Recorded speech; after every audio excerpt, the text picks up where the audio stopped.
In today's video, I'll teach you how to remove alternative email from Gmail. So first of all, open the Gmail application on your device. You can see over here Gmail has been opened. Tap on the profile icon that you can see at the top right corner of your screen. Now you'll be able to find various options over here.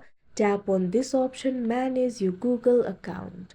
Now you'll be able to access the Google account settings. Tap on this option, personal info, that you can see on the screen. Now you'll be able to see all of your personal informations over here. Tap on this option, email, that you can see at fourth. Now in the email section, you'll be able to see various options. You can find the options like Google account email, recovery email, contact email, etc. Find this option for alternate emails.